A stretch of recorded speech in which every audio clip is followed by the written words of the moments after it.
오늘도 변함없는 주님의 은총이 예배하는 여러분 모두 가운데 충만히 넘쳐나시길 간절히 축원합니다. 오늘 말씀을 7절 끝에 기록되어진 오직 나는 예배하리이다 라는 제목으로 오늘 예배에 대한 말씀을 좀 같이 나누도록 하겠습니다.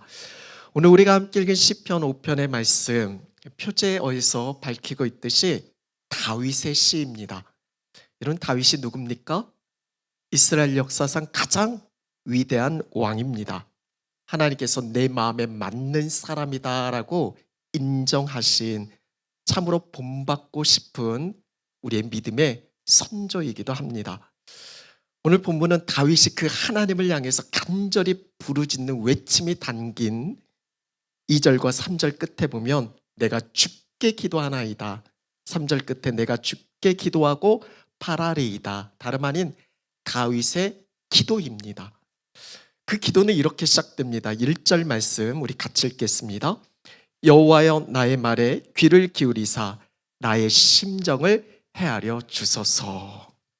나의 심정을 헤아려 달라라고. 영어 성경은 consider my lament. 왜 웃으시죠? 표준 세번역으로는 하소연을 살펴주십시오. 공동 번역본에는 한숨 짓는 까닭을 알아주소서. 다 비슷한 말입니다. 다윗이 지금 하나님께 기도하는데 어떤 이야기를 하고 있어요? 내 심정 좀 살펴달라고. 라멘트, 탄식, 내 탄식 좀 들어달라고. 내 하소연이 이렇다라고. 내 한숨을 알아달라고. 여러분 언제 우리는 이런 말들을 씁니까? 언제 여러분 한숨 쉬죠? 늘 쉬나요? 그냥 집에 들어갈 때마다 우리 애들 볼 때마다 한숨이 나오시나요? 감당기 힘든 어렵고 힘겨운 삶의 현실을 맞닥뜨릴 때 뭔가 원하는 대로 일이 풀려지지 않고 문제는 더 꼬일 때 참 답답할 때 때로는 억울하고 막 분나고 화가 날 때 주님 좀 보시라고. 지금 내가 처한 상과 현실이 어떠한가. 내 심정이 이렇다고. 내 하소연 좀 들어달라고. 그렇게 이야기하지 않습니까? 오늘 본문의 다윗이 그랬다라는 거예요. 기도를 그렇게 시작하고 있어요. 특별히 오늘 우리가 함께 읽은 말씀 중에 5절, 6절 말씀을 보면 다윗이 지금 어떤 상황에 처해 있는지에 대해서 짐작할 수 있는 말들이 나옵니다. 5절에 보면 오만한 자, 행악자, 거짓말하는 자, 피 흘리기를 즐기는 자, 속이는 자. 이런 단어들을 들으면 여러분 주변에 이런 사람 한 사람만 있으면 어떨 것 같아요? 뭔가 불편하고 어렵고 힘겨운 지금 그런 문제와 상황들이 다윗 주변에 놓여져 있다는 거예요. 좋지 않습니다. 편하지 않은 게 분명합니다. 도무지 감당할 수 없는 다급하고 절박한 상황이 지금 다윗에게 있는 거예요. 어떻게 보면 위기고 시련일 수 있다는 겁니다. 이런 실제 다윗의 삶을 보면 험난한 그런 세월의 연속입니다. 우린 다윗이 어떨 때는 부러울 때가 있는데 그의 삶을 들여다보면 그리 부럽지 않을 때가 많이 있습니다. 골리앗과의 싸움에서 놀라운 승리를 거두잖아요. 와, 이런 승리가 우리의 삶 가운데 늘 일어나면 얼마나 좋을까요? 그렇게 해서 한순간에 이스라엘의 영웅이 되어집니다.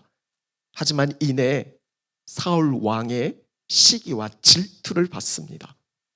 그래서 오랜 시간 왕에게 쫓겨다니는 도망자가 되어져요. 하루아침에 영웅에서 도망자로 전락합니다.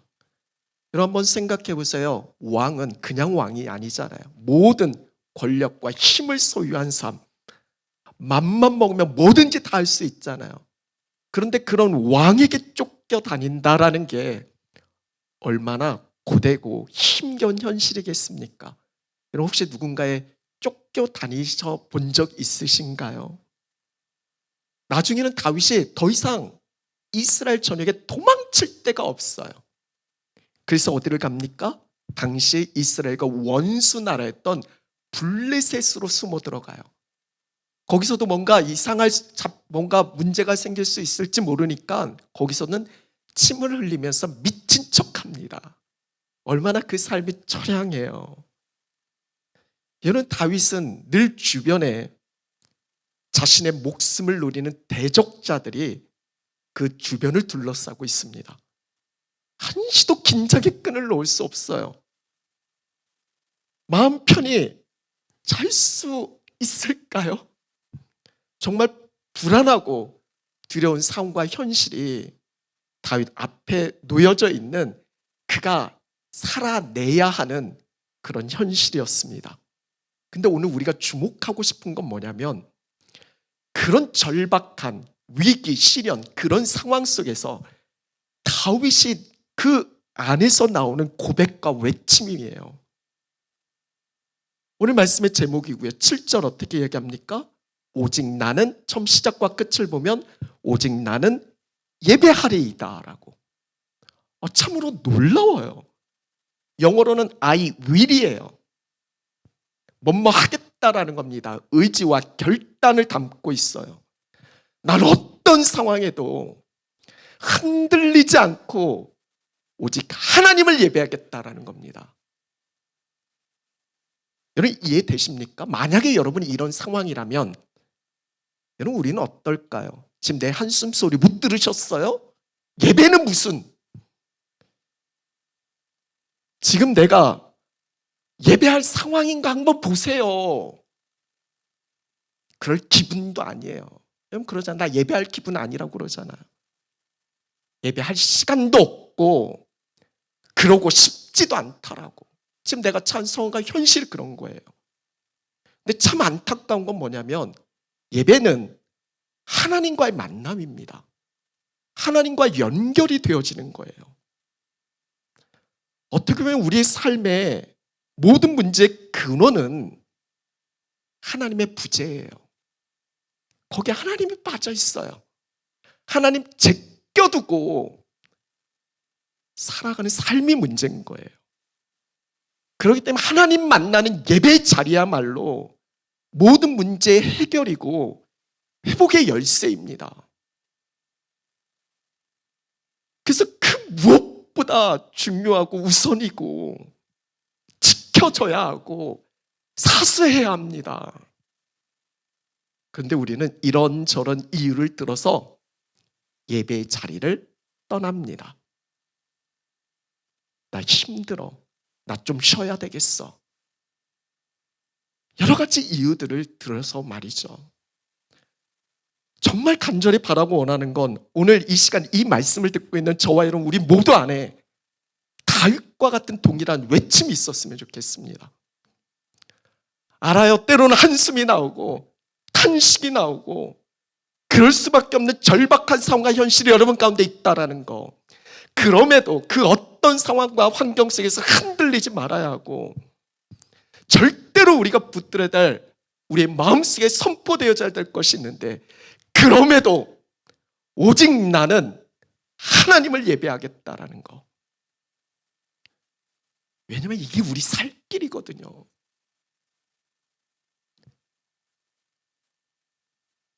그런 점에서 저와 앞뒤에 계신 분들과 한번 믿음으로 한번 선포하셨으면 좋겠어요. 오직 나는 하나님만 예배하겠다라고 옆에 사람들이 증인이에요. 그 사람들에게 한번 선포하세요. 어떤 일이 있어도 무슨 상황이라 할지라도 오직 나는 하나님만 예배하겠다라고 한번 옆에 계신 분들에게 선포하세요.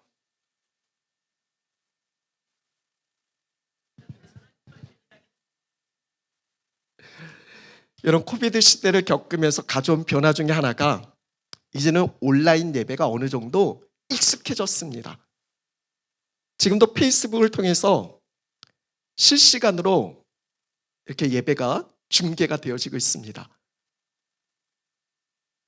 저는 실물이 난데 페이스북을 나중에 보면 좀 뭔가 아쉬워요. 저의 이 모든 이 외모를 못 담는 게 너무 아쉬워요.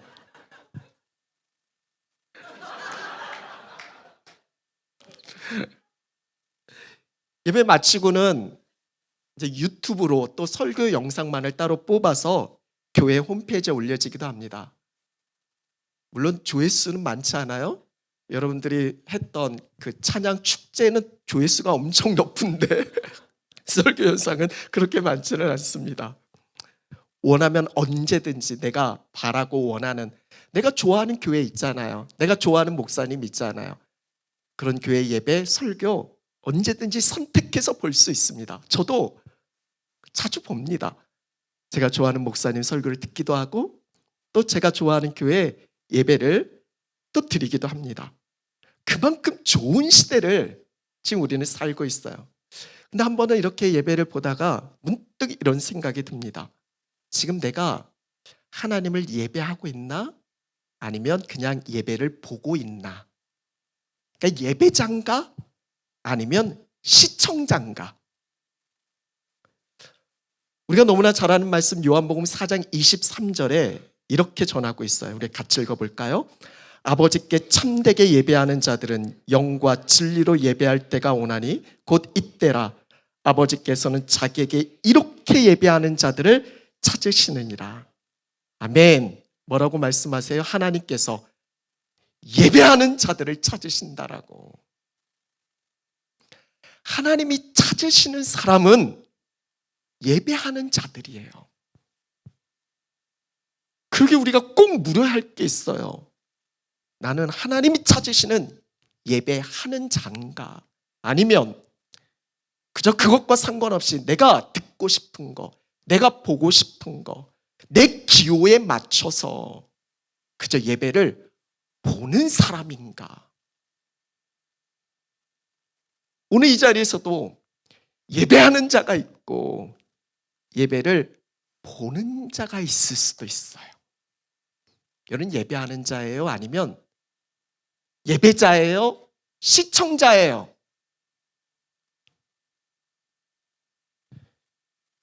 우리가 예전부터 많이 들었던 이야기가 있잖아요. 예배의 성공이 인생의 성공이다라고. 예배의 실패가 인생의 실패다라고. 그만큼 우리의 삶에 예배가 절대적이라는 거예요. 신앙생활이 곧 예배생활이에요. 말씀을 준비하면서 정말 간절한 마음으로 하나님께 기도했습니다. 하나님, 우리 참된 교회, 우리 사랑하는 성도들, 하나님이 찾으시는 그 한 사람 예배하는 자 되게 해달라고. 그 무엇보다 우리의 삶 가운데서 하나님을 예배하는 이 예배가 우리 안에 진실되게 회복되어졌으면 좋겠습니다. 그런 점에서 오늘 이 본문 말씀이 너무 중요해요. 다윗은 오직 나는 하나님 예배하겠다라고 하면서 어떤 마음으로 하나님 앞에 나아가는가. 예배하는 자가 품어야 될 중요한 두 가지 마음이 있어요.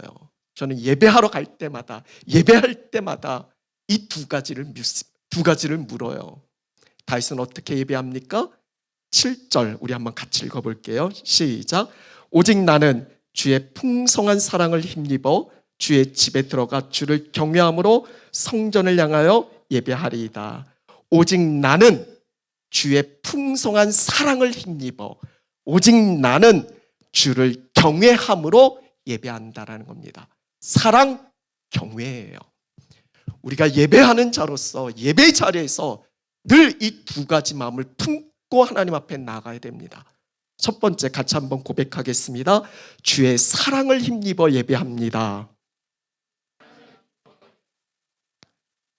여러분, 오늘 다윗은 먼저 오직 나는 주의 풍성한 사랑 힘입어 예배한다라고, 예배할 거라고 그렇게 다짐하고 있어요. 주의 풍성한 사랑이 어떤 사랑인가요? 앞선 5절 6절에서 다윗이 자신의 삶에 참 고되고 힘든 부분을 이야기하잖아요. 내 주변에 왜 이렇게 오만한 자들이 많은지, 행악자들이 그렇게 많은지, 거짓말하는 자들, 피 흘리기를 즐기는 자들, 속이는 자들, 얼마나 고통스러운 현실이에요. 근데 여러분 그거 아세요? 다윗 자신이 이런 사람이에요. 다윗이 그 충성스러운 신하 우리아의 아내 밧세바를 탐했잖아요. 그거 거짓으로 감추려고 전쟁터 맨 앞선에 우리아를 보내서 거기서 죽게 만들잖아요. 그리고 그 밧세바를 자신의 아내로 취하잖아요. 정말 악한 사람 아니에요? 요즘도 이런 거에 만약 언론 보도로 나오면 아주 우리는 경악을 합니다. 아니 어떻게 이럴 수가 있냐고. 절대 하나님 앞에 나갈 수 있는 존재가 아니에요. 주님과 함께 머무를 수 있는 인생이 아닙니다. 절대 살아남을 수 없는, 아니 살아남아서는 안 되는 그런 자예요. 그런데 그가 어떻게 하나님과의 만남의 자리, 예배의 자리로 나아갈 수 있었을까? 자격이 아니잖아요. 조건이 안 되잖아요. 근데 하나님은 그런 다윗을 받아주세요. 그런 다윗을 내 마음에 맞는 사람이다라고, 예전 성경은 내 마음에 합한 사람이다라고 그러잖아요. 하나님 마음에 합한 사람이다라고 인정하고 그와 함께 하세요. 이게 어떻게 가능할까요? 그 핵심은 다윗에게 있는 게 아니에요. 다윗의 그 무엇이 아니라 그 다윗을 긍휼히 여겨주시는 주님의 은혜와 사랑 때문이에요. 다윗은 그걸 아는 거예요. 감히 나 같은 존재가 어떻게 거룩한 하나님의 만남의 자리, 예배의 자리로 나아갈 수 있을까? 이건 사랑 힘입어서 그 사랑 때문에 갈 수 있는 거예요. 그 사랑을 히브리어로는 헤세드라고 해요. 많이 들어보셨죠?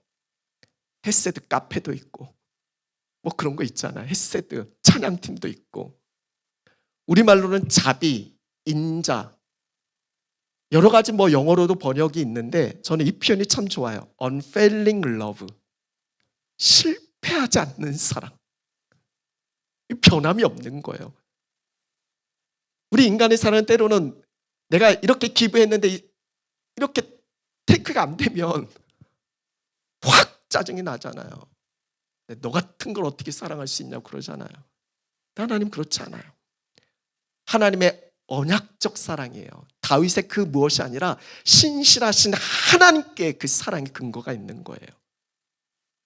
다윗은 그 하나님의 사랑, 그 풍성한 하나님의 사랑, 그 사랑을 힘입어서 그 사랑 때문에 예배의 자리로 나아갈 수 있는 거예요. 오늘 이 자리에 계신 여러분도 마찬가지예요. 오늘 여러분 뭐 다윗보다 좀 뭐 잘나셨나요? 그거 아니잖아요.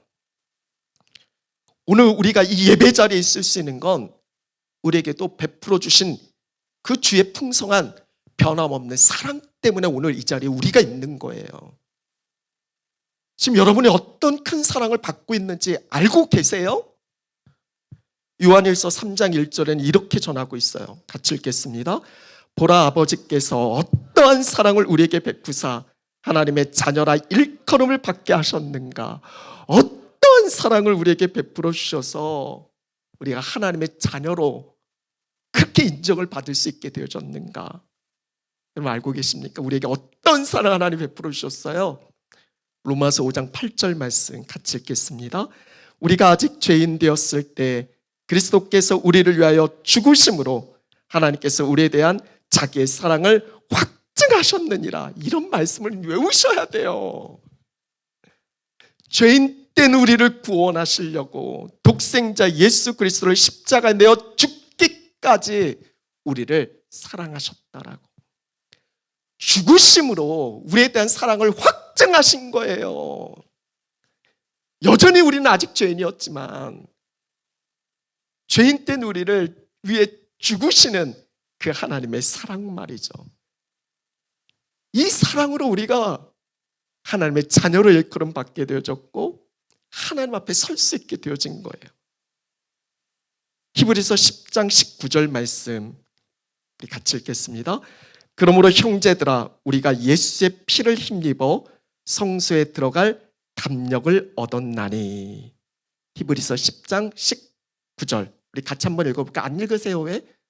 읽으셨어요? 제가 못 들었나요? 우리 한 번 더, 너무 중요한 말씀이니까 한 번 더 같이 읽겠습니다. 그러므로 형제들아 우리가 예수의 피를 틀리구나. 네, 그럴 수 있어요. 네, 그럴 수 있어요. 네, 히브리서 10장 19절 잘 들으세요. 너무 중요한 말씀이니까. 그러므로 형제들아, 우리가 예수의 피로 피로 힘입어 성소에 들어갈 담력을 얻었나니. 거룩한 하나님과의 만남이 있는 거룩한 장소, 성소, 지성소, 바로 이 자리예요. 이 자리에 우리가 주님 앞에 나올 수 있는 건 예수의 피를 힘입은 거예요. 나를 위해서 십자가에 피 흘려주신 그 주님의 풍성한 사랑, 그 놀라운 대속의 은혜 때문에 오늘 저와 여러분이 예배자로 이렇게 하나님 앞에 예배할 수 있는 거예요. 다시 말씀드리면 우리를 예배자로 받으시기 위해서 주님 죽으신 거예요. 나를 예배자로 세우기 위해서, 나를 예배하는 자로 받으시기 위해서 주님이 십자가에 죽으신 거예요. 그 예수님 때문에, 그 예수님의 사랑을 힘입어서 오늘 우리가 이 자리에 있는 거예요. 옛날 같으면 여러분 방울 차고 들어왔어야 됐고요. 그 방울이 만약 흔들리지 않으면 여러분이 이 자리에서 죽은 거예요. 옛날 지성소가 그랬거든요. 죄인 된 모습으로 회개하지 않고 그렇게 하나님 앞에 서면 그 자리에서 그냥 죽는 거예요. 그래서 방울 소리 안 나면 이 사람 움직임이 없으니까 죽었으니까 하고 끌어내는 거예요. 옛날 성소가 그랬어요. 이게 참 너무 기가 막힌 거예요. 저는 그래서 예배하는 자리에 앉아있는 게 너무 기가 막혀요. 만약 방울 찼으면 벌써 저는 아마 소리 안 들리게 수없이 안 들렸을 텐데.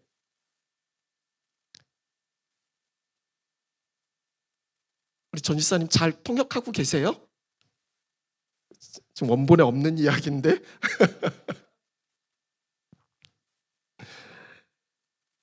그러게 예배 자리에서 내가 정말 하나님께 어떤 은혜를 받고 있는가, 어떤 사랑을 내가 지금 힘입고 있는가, 이게 깨달아지면 그 자리에서 어찌 지루하다고 얘기할 수 있겠어요? 어찌 재미없다라고 말을 할 수 있겠어요? 억지로 습관적으로 형식적으로 어떻게 이 자리에 앉을 수 있겠어요? 주님, 그래요. 나 죄인이잖아요. 나 여기 있을 만한 자격이 안 되는 사람이잖아요. 그래서 주님의 사랑 때문에 그 사랑 힘입어서 내가 이 자리에 있어요. 앉는 순간 눈물이 흘러나야 정상이죠. 적용 질문입니다. 여러분, 주님께서 나를 예배자로 받으시기 위해 나에게 어떤 사랑 베풀어 주셨는지 알고 계십니까? 지금 나는 그 주님의 풍성한 사랑을 힘입어 예배하고 있습니까? 아니면 내 열심 가지고 예배하려고 합니까? 모든 예배의 자리로 나갈 때마다 이거 먼저 여러분 잊지 마세요. 주님의 사랑 없으면 난 절대 예배 자리에 갈 수 있는 존재가 아니라는 거. 다윗처럼 오직 나는 주의 풍성한 사랑을 힘입어 예배합니다. 이 고백이 여러분 가운데 넘쳐날 수 있길 간절히 축복합니다. 그럼 그 자리에 눈물이 있고 회개가 있고 기쁨이 넘쳐나고 감사가 흐르고 진정한 찬양이 넘쳐날 줄로 믿습니다. 두 번째, 같이 한번 고백하겠습니다. 주를 경외함으로 예배합니다.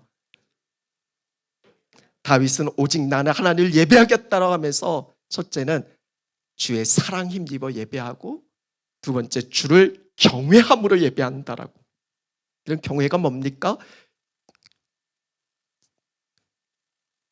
우리 고경희 지사님을 이름을 발음을 잘하면 고경희 고경혜 지사님 될 수 있겠지만 그런 경외 아니죠. 경외 많이 들어보셨죠? 이런 고급스러운 유머를 여러분이 못 경외, 두려워하다잖아요. 존경하다, 순종하다 아닙니까? 하나님을 두려워하는 게 경외예요.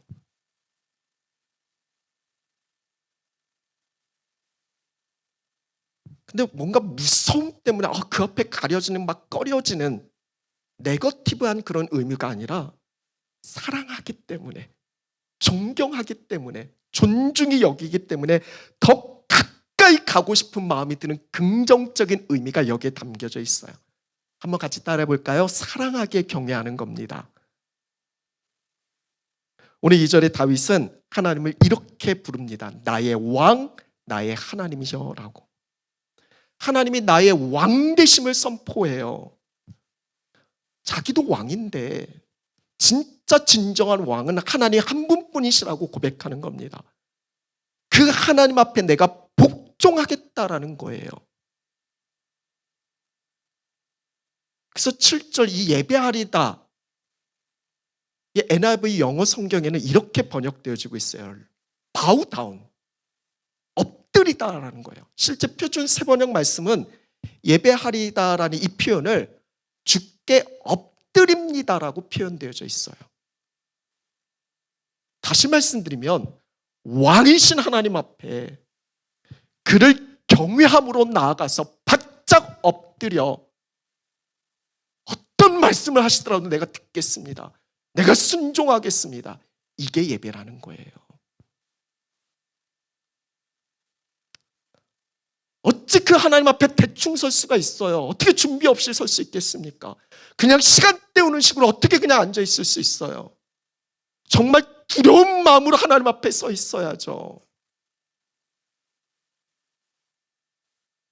여러분, 하나님은 경외함이 없는 예배 정말 싫어하세요. 말라기 1장 말씀을 보면 당시 이스라엘 백성들이 하나님을 어떻게 예배했는지 자세히 나와요. 하나님 앞에 예배 드립니다. 빠짐없이 드려요. 어떻게 드리냐면 훔친 예물 드립니다. 눈먼 예물 들어요. 흠 있고 병들고 온전치 않은 제물을 드리면서 예배합니다. 그러면서 나 오늘 예배했어, 그래요. 하나님 그런 이스라엘 백성들에게 너무, 말라기 1장 6절 말씀을 한번 같이 읽어볼까요? 6절 말씀 같이 읽겠습니다. 내 이름을 멸시하는 제사장들아, 나 만군의 여호와가 너에게 이르기를 아들은 그 아버지를, 종은 그 주인을 공경하나니 내가 아버지일진데 나를 공경함이 어디 있느냐, 내가 주인일진데 나를 두려워함이 어디 있느냐. 그들의 입으로는 하나님을 아버지라고 고백할 수 있을지 모르겠어요.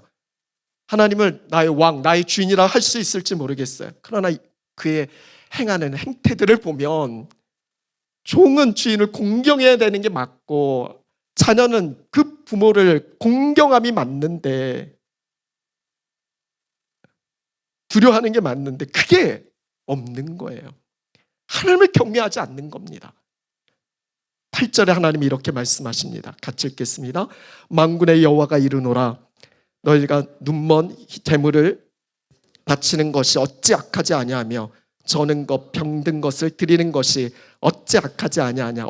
이제 그것을 너희 총독에게 드려보라. 그가 너를 기뻐하겠으며 너를 받아주겠느냐. 지금 너희가 나한테 하는 거 한번 보이는 사람 앞에 가서 한번 해보라는 거예요. 그 총독이 그거 만약 기쁘게 받겠냐라는 거예요. 지금 너희가 나한테 하는 그걸 그냥 가까이 있는 사람에게 가서 한번 똑같이 해보라는 거예요. 그 사람이 좋아하겠냐라는 거예요. 하나님을 예배한다라고 하면서도 하나님의 안중이 없어요, 그들은. 그래서 하나님께서 결정타를 날리세요. 10절 같이 읽겠습니다. 만군의 여호와가 이르노라, 너희가 내 제단 위에 헛되이 불사르지 못하게 하기 위하여 너희를 성전문을 닫을 자가 있었으면 좋겠도다. 내가 너희를 기뻐하지 아니하며 너희가 손으로 드리는 것을 받지도 아니하리라. 너희 중에 성전문을 누군가가 닫을 자가 있었으면 좋겠다라고. 오늘로 표현하면 뭐예요? 하나님 예배 드리는 게 너무 싫은 거예요. 이렇게 예배 드리는 게 너무 싫으니까 차라리 교회 문을 누가 좀 닫았으면 좋겠다. 오죽하셨으면 이렇게 말씀하셨겠어요. 이 말씀 읽을 때마다 너무 슬퍼요. 우리는 하나님께서 이렇게 싫어하시는 일을 아무렇지도 않게 행하는 우리의 삶이 너무 무섭고 슬퍼요. 여러분, 우리 누군가 싫어하는 일을 하면, 누군가 싫어하는 일을 하면 피하고 싶잖아요. 더군다나 가까운 사람이 싫어하는 일을 행하면 그건 내게도 고통이잖아요. 그런 고통을 아니까 그런 행동을 하지 않잖아요. 근데 하나님이 싫어하시는 경외함이 없는 예배, 이게 얼마나 하나님께 고통이 되는지 이거 알면 다시는 그런 예배 안 드릴 거예요. 여러분, 우리 삶에서 부딪히는 모든 문제의 근원은 하나예요. 그건 내가 하나님을 경외하지 않는 거예요. 여러분, 지금 전 세계적으로 겪고 있는 전쟁, 전염병, 기후재난, 여러 들려지는 어떤 소식들, 여러 혼란, 그 근원적인 출발이 어딘지 아세요? 그건 하나님을 우리가 경외하지 않았기 때문이에요. 하나님을 두려워하지 않았고 그분의 말씀을 듣지 않은 거예요. 여기서부터예요. 오늘날 교회도 마찬가지예요. 교회가 사회적인 비난의 대상이 되는 거, 오늘날 교회가 어렵게 된 거, 결국 우리가 하나님을 믿는다 하면서 그분을 경외하지 않는, 하나님을 향한 경외심을 잃어버렸기 때문 아니에요? 그래서 가장 시급하고 중요하고 우선적인 게 뭐냐면 하나님을 향한 경외를 회복하셔야 돼요. 여러분, 정말 하나님이 두렵기는 하세요? 그럼 구체적으로 경외가 뭘까? 전 아직도 잊혀지지 않는 경외를 어떤 분이 이렇게 표현하시더라고요. 아무도 보는 이 없을 때 하는 그 행동이 경외다라고. 왜냐하면 우리는 하나님 앞에 있는 존재니까.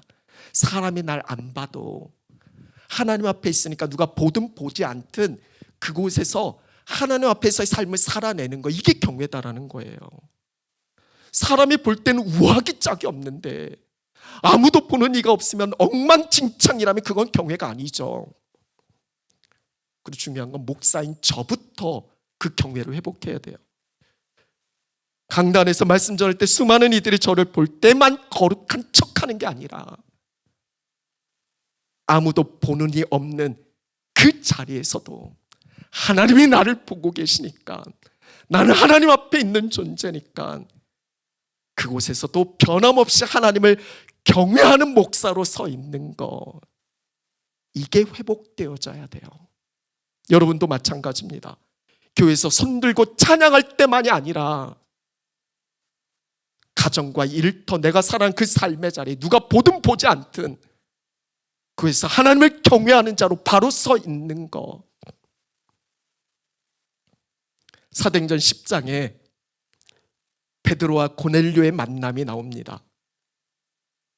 로마 군대 백부장, 당시에 상당한 위치와 자리에 있었던 고넬료가 어떻게 보면 아무 별 볼 일 없어 보이는 베드로 앞에 바짝 엎드려 절하면서 베드로를 맞이합니다. 그러면서 아주 중요한 고백을 해요. 33절 말씀 같이 읽겠습니다. 내가 곧 당신에게 사람을 보내었는데 오셨으니 잘하였나이다. 이제 우리는 주께서 당신에게 명하신 모든 것을 듣고자 하여 다 하나님 앞에 있나이다. 아멘. 이것이 예배입니다. 주께서 명하신 모든 것을 듣고자 내가 지금 하나님 앞에 있습니다. 이게 예배예요. 예배 자리는 당연하고 우리 삶의 자리에서도 나의 주인 되고 나의 왕의 지 되신 하나님, 그분의 말씀을 내가 듣고자 내가 지금 하나님 앞에 서 있다라는 이 고백의 삶을 살아내는 게 예배의 삶인 거예요. 주께서 명하신 그것 듣고자 내가 하나님 앞에 있다라고. 마지막 적용 질문입니다. 여러분, 나는 마음 중심에 하나님 향한 경외가 있습니까?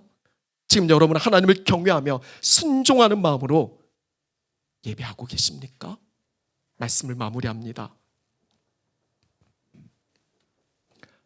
얼마 전 저의 딸들이 수요 예배 드리러 갈 때 그 얼굴에 불만 가득한 표정이 딱 띄어요. 아주 짜증 섞인 목소리로 저한테 묻습니다. 일단은 엄마한테 먼저 물어요. 왜 예배하러 가야 되냐고.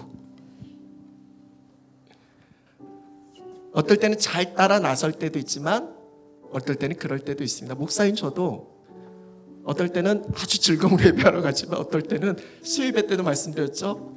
한 2주 전 수요일 날 오늘 정말 설교하기 싫었다고.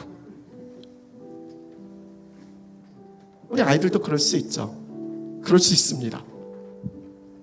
아마 목사 딸로서 모든 예배 참석해야 되는 게 참 부담일 수 있을 거예요.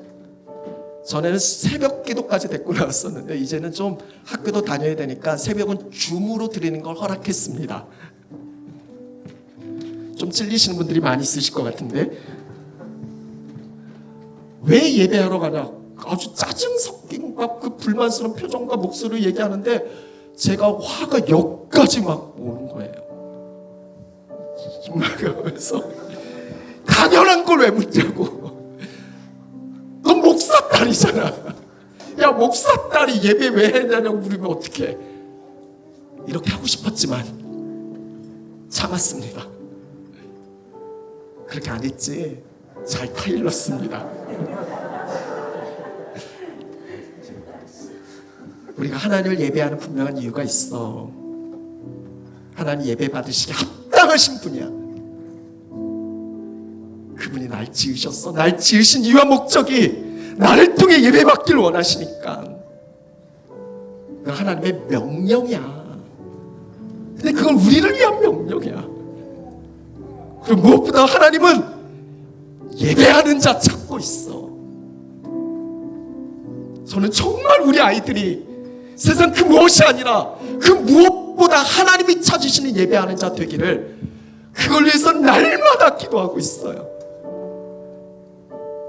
여러분 모든 것은 그 지음받은 목적대로 쓰임받을 때 빛이 나거든요. 근데 우리 인생은 하나님 예배할 때 가장 빛이 나요. 하나님을 예배하는 것이 우리의 삶의 유한 목적이에요. 그건 놓치는 순간 우린 끝장입니다. 이런 이야기를 하면서 제 머릿속에 스치는 생각이 있었어요. 내가 먼저 예배자의 본이 되어야 되겠구나. 목사니까 그냥 늘 습관적으로 가서 예배하는 그거 말고 당연히 예배 인도해야죠. 말씀 전해야죠. 그런 차원 넘어서 내가 먼저 하나님 앞에 전심에 예배하는 자 예배자가 되어야 되겠구나. 하나님이 찾으시는 예배자. 우리 아이들 그런 저의 모습을 보면서 하나님께 예배하는 게 뭐구나 그걸 보는 거예요. 그래서 그 아이들 역시도 하나님 앞에 영원토록 예배하는 예배자로 서게 하는 것. 이보다 더 바라고 원하는 게 또 어디 있겠어요. 여러분 아이들 다 그치지 마세요. 문제는 아이들에게 있지 않아요. 여러분 예배할 때 관리자로 있지 마세요. 여러분이 예배하세요. 아이들 좀 삐뚤어질 수 있고 좀 잘못할 수 있는데 그러면서 여러분의 중심이 틀어지지 마시고 내가 하나님을 예배하는 자로 서세요. 아이들은 당연히 그 모습 보고 따라오니까. 내가 예배하는 자가 아닌데 자꾸 말로 가르치려고 하니까 그게 문제 아니에요. 나는 하나님을 예배하지 않으면서 우리 아이들한테 예배하라고 하는 게 이게 말도 안 되잖아요. 여러분 예배할 수 있는 특권 놓치지 마세요. 우리를 예배자로 세우시기 위해 예수님이 십자가에 죽으셨다니까요. 그 사랑 때문에 오늘 우리가 예배할 수 있는 거예요. 예배자로 나갈 때마다 왕이신 하나님을 고백하세요. 하나님이 어떤 말씀을 하시더라도 나 그 앞에 바짝 없으면 듣겠습니다. 이런 마음으로 예배자리에 있으면 찬양이 좀 내 마음에 안 맞아도 내가 모르는 찬양이어도 좀 뭔가 저 사람 오늘 왜 저렇게 그런 거 신경 안 써요. 왕이신 하나님 앞에서 내가 그분의 말씀을 듣고자 있는데 다른 시선을 왜 뺏겨요. 그래요. 예배 보세요. 보는데 사람 보지 말고 그 안에 하나님이 계신 걸 보세요. 예배를 통해서 영과 육이 회복되고 하나님과의 관계가 온전히 온전케 되어진 거 경험하고 매일매일 주님과 함께 하는 삶을 누리실 수 있는 하나님이 찾으시는 예배하는 자, 저와 여러분 우리 모두가 되어질 수 있길 간절히 소망합니다. 다시 우리 예배를 점검합시다. 예배하는 자로 다시 예배의 자리로 그렇게 나아가시는 저와 여러분 우리 모두가 되어질 수 있기를 간절히 축원합니다. 오늘 이 시간 같이 찬양하고 성찬 준비하겠습니다. 그 사랑 얼마나